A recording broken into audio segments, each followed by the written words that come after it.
नमस्कार न्यूज मित्रों, सत्ता में आपका स्वागत है। और सत्ता में आज हम आपको सनातन धर्म की सत्ता दिखाएंगे और ये सत्ता इस वक्त अबू धाबी में देखने को मिल रही है।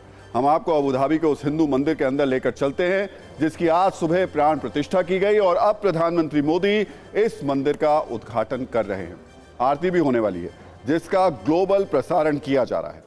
आज सुबह बीएपीएस यानी बोचानवासी श्री अक्षर पुरुषोत्तम स्वामीनारायण संस्था के इस मंदिर की प्राण प्रतिष्ठा स्वामी नारायण मंदिर के संतों द्वारा विधि विधान और मंत्रोच्चार के साथ की गई। इसके बाद पीएम मोदी ने वर्ल्ड गवर्नमेंट समिट को संबोधित किया जिसमें 25 से ज्यादा हेड ऑफ द गवर्नमेंट और राष्ट्राध्यक्ष शामिल हुए। और सबसे खास बात यह कि इसमें भारत, कतर और तुर्की को अतिथि देश के तौर पर शामिल किया गया था। यानी एक मुस्लिम मुल्क में मुस्लिम देशों के बीच भारत की मौजूदगी और मुस्लिम देशों में पीएम मोदी की स्वीकार्यता अपने आप में एक बहुत बड़ी हेडलाइन है। लेकिन ये हेडलाइन इच्छाधारी विदेशी मीडिया को नजर आएगी नहीं, क्योंकि इसमें उसके लिए एजेंडा चलाने वाले तत्व मौजूद नहीं है। लेकिन जिस वक्त विदेशी मीडिया किसान आंदोलन के जरिए एंटी इंडिया हेडलाइंस तलाशने में जुटी है, उस वक्त हम आपके लिए उन हेडलाइंस के साथ आए हैं जिससे भारत दुनिया में पॉजिटिव संदेश दे रहा है। भारत इस वक्त दुनिया में जो कुछ कर रहा है उसमें सकारात्मक ऊर्जा है और आज यही ऊर्जा एक बार फिर पीएम मोदी की बातों में अबू धाबी में नजर भी आई है। टेररिज्म आए दिन एक नए स्वरूप के साथ मानवता के सामने नई चुनौती लेकर आ रहे हैं। क्लाइमेट से जुड़े चैलेंजेस भी समय के साथ और बड़े होते जा रहे हैं।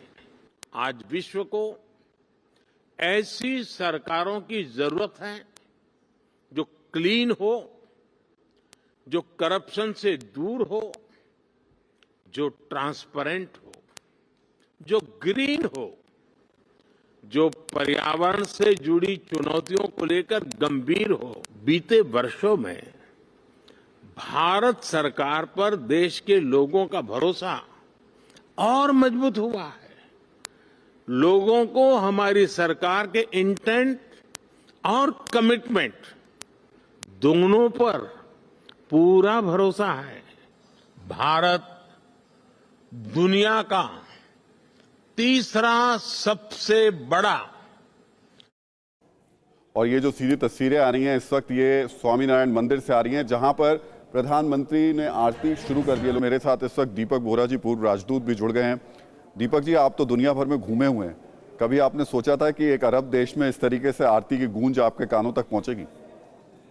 आभारी हूँ सर कि आपने ये शानदार मौका मुझे दिया। आपके चैनल को तो मैं बहुत ध्यान से देखता हूँ, so thank you very much. मैं आपको अपना निजी तजुर्बा बता देता हूँ सर। मैंने बहुत से मुस्लिम देशों में भी काम किया है और 2 देशों में जब मैं मस्जिद में जाना चाहता था तो मुझे रोक दिया गया था। मैं डिप्लोमेट था। मैंने अरबी में उनको समझाया कि आपका जो ओपनिंग सूरा है कुरान का वो तो ये है रब्बिल आलमीन, वो पूरा रब्बिल मुस्लिमीन नहीं है। फिर भी मैं नहीं जाना चाहता था। मैंने कहा कि दंगा ना किया जाए, मैं चला गया। आज जो मैं देख रहा हूँ सर, कितना सुकून मुझे मिल रहा है, क्योंकि सनातन ने, यूनिवर्सल बिलीफ सिस्टम ने आज दुनिया को यह बता दिया है कि धर्म अलग नहीं करता, धर्म तो दुनिया को जोड़ता है। ऐसा हम बात करते हैं कि पूरा विश्व एक परिवार है। आज हमने वो साबित कर दिया। एक चीज और बताता हूं सर, 69 में इस्लामिक देशों का संगठन बना था। 2 साल के बाद जो पहला देश बना था इस्लाम के आधार पर, पाकिस्तान, वो टूट गया। फिर दशक 1980s में ईरान इराक के बीच में झगड़ा होने लगा, दोनों इस्लामिक। उसके बाद तो फिर अफगानिस्तान, सीरिया, लीबिया, यहाँ वहां जंग होते रहे और आज भी चल रहे हैं। यमन में आप देख रहे हैं, यहाँ वहां आप देख रहे हैं।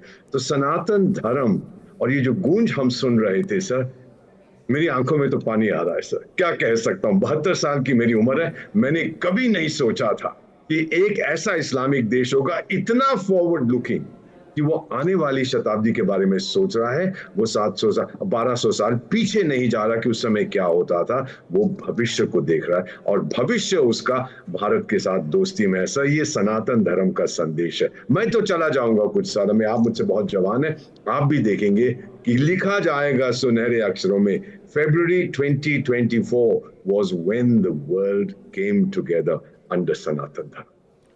सनातन धर्म की स्वीकार्यता और प्रधानमंत्री की लोकप्रियता मैं आऊंगा आपके पास में इस सवाल को लेकर, लेकिन लोकेश जी, जब हम इस आरती को देख रहे थे तो हमारे मन में एक सवाल आ रहा था और हमारे न्यूज़ मित्रों के मन में भी सवाल था कि आरती तो अमूमन खड़े होकर की जाती है, ये जो बैठकर की जाती है, क्या परंपरा है? इसको थोड़ा सा आप विस्तार से बता पाएं। बिल्कुल बताना चाहूँगा। इसमें जो आरती का जो विधान है वो सभी जगह सरीखा एक जैसा ही है। अगर बात करें मंदिर में तो एकदम पद्मासन में बैठ के आरती की जाती है। यदि संभव ना हो सके तो ऐसा नहीं है कि आपको पद्मासन ही लगाना है, आप कुर्सी पे बैठ के कर सकते हैं, आप खड़े होकर आरती कर सकते हैं।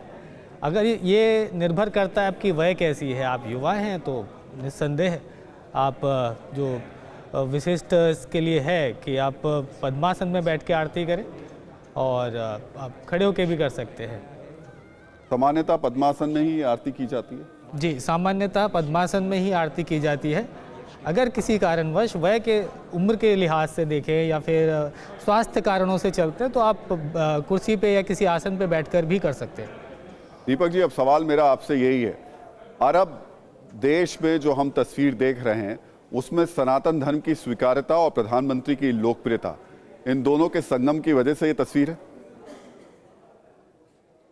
100% सर। ये शुरू में कहते थे कि इस्लाम भारत को अलग रखता है खाड़ी के देशों से, इन देशों से, क्योंकि ये है वो है, लेकिन अब तो हमने देखा है कि इस्लाम के आगे चले गए, धर्म के आगे जाके ये लोग देख रहे हैं कि ताकत क्या है, आर्थिक स्थिति क्या है, पॉलिटिकल स्थिति क्या है, हम कैसे एक दूसरे के दोस्त बन सकते हैं। कोई ऐसी चीज नहीं है जो हमको बांटती है, हमें अलग करती है। हमने कभी कुछ नहीं किया कि इनका नुकसान हो, इन्होंने कभी कुछ नहीं किया कि हमारा नुकसान हो। बस सिर्फ एक जो दीवार बनी थी उसको इस व्यक्ति ने, नरेंद्र भाई दामोदर दास मोदी ने तोड़ दिया है। सर, अगर मैं इनकी सराहना कर रहा हूं, मैं तो दिल से सराहना करता हूं। पीएम साहब तो मन की बात करते हैं, मैं दिल की बात कर रहा हूं कि रियली अगर मैं कहूं आपको एक चीज अंग्रेजी में, या अगर आप मान जाए हिंदी में भी मैं अनुवाद करने की कोशिश करता हूं, आज भारत के जो दोस्त हैं वो दुनिया में मोस्ट हैं।